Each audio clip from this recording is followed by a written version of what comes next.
Welcome to Jacob's Well Environmental Education Centre series on Creature Feature. I'd like to introduce you to two more of our creatures. This is Lizzy, our blue-tongued skink or blue-tongued lizard. And this is Roxy. Roxy's our pink-tongued skink or pink-tongued lizard. Now Roxy's only a new addition to our family here. She's only a couple of years old. She will grow a lot larger than this. She will grow to not as big as Lizzy, who is about 7 or 8 years old. Not as big, but pretty close to it when she's fully grown. Now they're both similar in colour. You can see Lizzy's stripes here. All right, she's got these black, grey, brown stripes, which are quite earthy colours, which is good for their camouflage. And Lizzy, as you can see on this one, is just starting to get those stripes, and she will get more darker stripes as she gets older, right? So both of them are fairly similar in colour and size. They both bear live young, right? They don't actually lay eggs outside their body, so they both bear live young. And they're both omnivores. So if you can see their mouth here are designed for crushing. Inside their teeth aren't sharp, but they're more a molar like you can crush with. So things like snails and slugs, slow moving things, that's the type of prey that they would be after. And if you can see Lizzy, she's not the fastest thing on earth. She couldn't really catch too much anyway if they were too speedy. We also feed them a variety of vegetables and fruit here as well, as they are omnivores. They both shed their skin.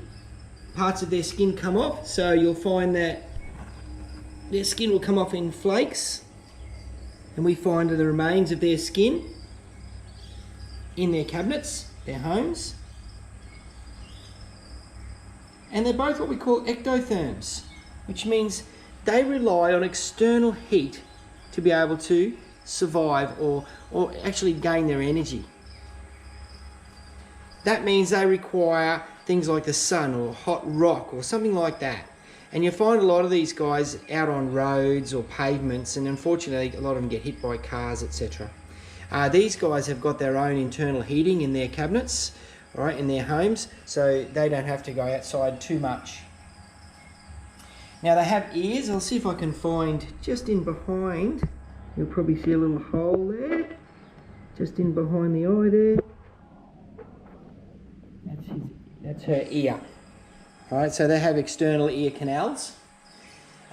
Their scales, all right, their scales are made of keratin, a bit like what we have in our fingernails and our hair.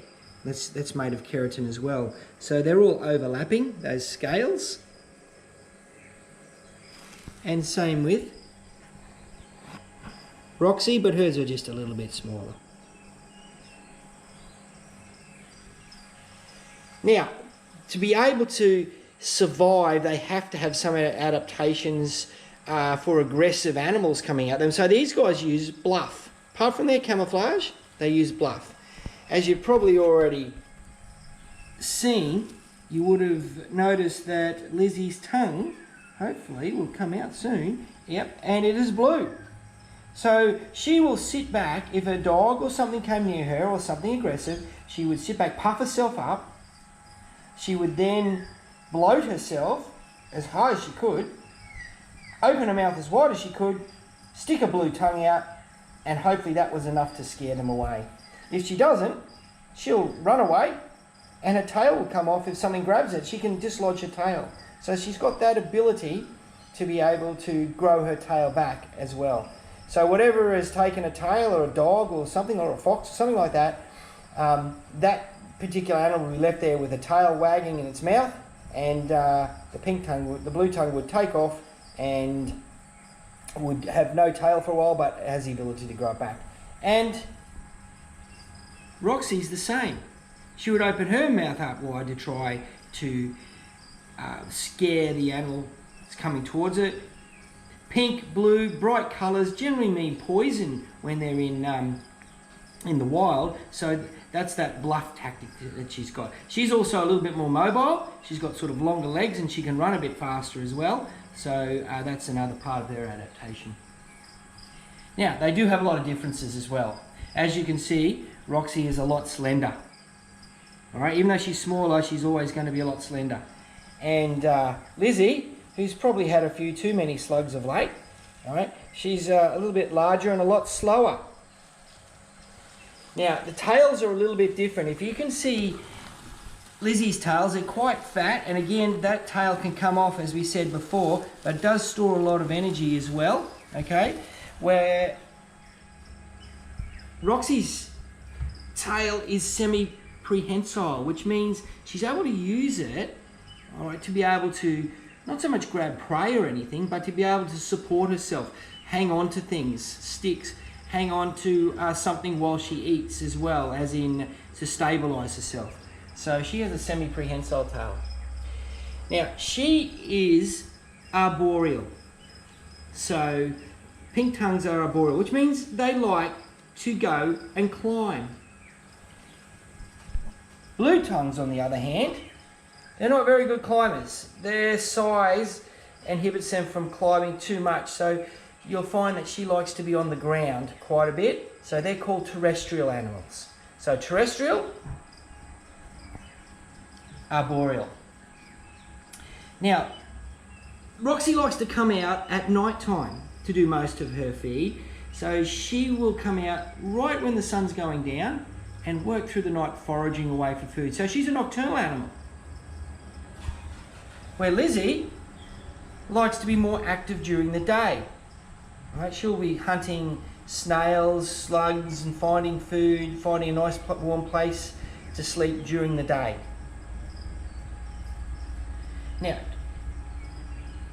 Lizzy likes drier climates, like open woodlands and bushes and things like that, okay? Where pink tongues, they like moister climates. Higher regions where there's a lot of mist around, there's a lot of cloud around, so more like a semi-rainforest, semi-sclerophyll forest. Now, the other big difference they have is their tongues. Now, you won't see, I'm not sure if she's going to poke her tongue out. Let's see if I can get her to do that. Yeah, her tongue is quite dark at the moment, all right, because she's so young, and she will eventually turn, it will eventually turn pink. So her tongue will be a pink tongue, hence the name pink tongue. Now, and we've got Lizzy, who's trying to race away at a speed of knots, and you'll see her tongue is quite blue. Okay, so she will always have that blue tongue. Hence the name blue tongue, hence the name pink tongue. Better grab her and put her back in her little box for a minute. Anyway, thank you very much for joining us on our series on Creature Feature. We will see you again soon. So I'll say bye-bye to Lizzy and bye-bye to Roxy.